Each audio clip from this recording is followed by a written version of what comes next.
Welcome back. Swaminarayan સંપ્રદાયના વિવાદ મુદ્દે ચાપરડાના સંત મુક્તાનંદ બાપુએ કહ્યું કે સ્વામિનારાયણ સંપ્રદાયના પુસ્તકોમાંથી વિવાદ સર્જાય તેવા મુદ્દાઓને દૂર કરવામાં આવશે।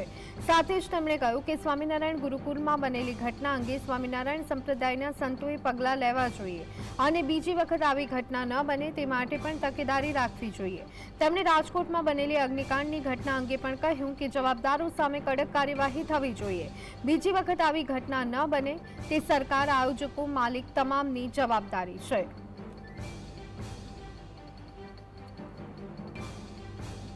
કેટલાક સંપ્રદાયના પુસ્તકમાં દેવી દેવતાઓને નીચા ચિતરવાના પ્રયાસ કરે છે, એના પર પણ કંટ્રોલ કરો।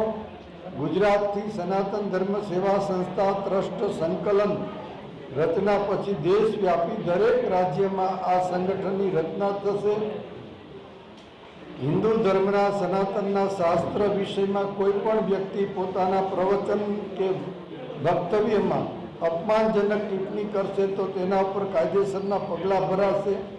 ધર્મ પરિવર્તન જે કરાતું હોય એના ઉપર પણ કંટ્રોલ કરવામાં આવશે। તો આ સંદર્ભે વધુ અપડેટ મેળવી લઈએ। અમારા સંવાદદાતા લકીરાજસિંહ ઝાલા અમારી સાથે જોડાયા છે।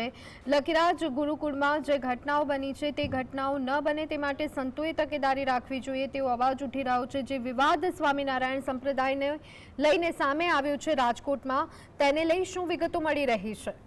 આપને જણાવી દો કે ઘણા સમયથી સ્વામિનારાયણ સંપ્રદાયનો વિવાદ છે તે ચાલી રહ્યો છે। હવે જેને લઈને હવે સનાતન ધર્મના જે સંતો છે તેઓ આગળ આવ્યા છે। આજરોજ જે એક પ્રેસ કોન્ફરન્સ રાખવામાં આવી હતી અને તેમના મુક્તાનંદ સ્વામી છે તેમના દ્વારા જે નિવેદન જે દેવામાં આવ્યું હતું તેમના દ્વારા કહેવામાં આવ્યું હતું કે આવતીકાલે સનાતન ધર્મનું એક સમિતિનું જે મહાસંમેલન છે તે યોજાવાનું છે અને જે જગતગુરુ શંકરાચાર્ય છે તેના અધ્યક્ષ સ્થાને રહેશે। તો બીજી તરફ તેમના દ્વારા કહેવામાં આવ્યું હતું કે સ્વામિનારાયણ ગુરુકુળમાં જે બનેલી ઘટના છે તે અંગે પણ તેમના દ્વારા નિવેદન દેવામાં આવ્યું હતું। કહેવામાં આવ્યું હતું કે સંતોએ આ અંગે પગલાં લેવા જોઈએ અને સ્વામિનારાયણ સંપ્રદાયમાં બનતી ઘટનાઓ ન બને તેની તકેદારી સંપ્રદાયના જે સંતો છે તેમને રાખવી જોઈએ। તો બીજી તરફ આ સંમેલનમાં જે સ્વામિનારાયણ સંપ્રદાયમાં જે પુસ્તકો છે તેમાં જે હિન્દુ દેવી દેવતાઓના જે નામનું અર્થઘટન કરીને જે લખવામાં આવ્યું છે તો તેનું ક્યાંક ને ક્યાંક દૂર કરવાની વાત છે તે કરવામાં આવી હતી। તો બીજી તરફ રાજકોટના અગ્નિકાંડમાં થયેલ ગેમ ઝોન ની ઘટનાને પણ વખોડી કાઢી અને તેમાં પણ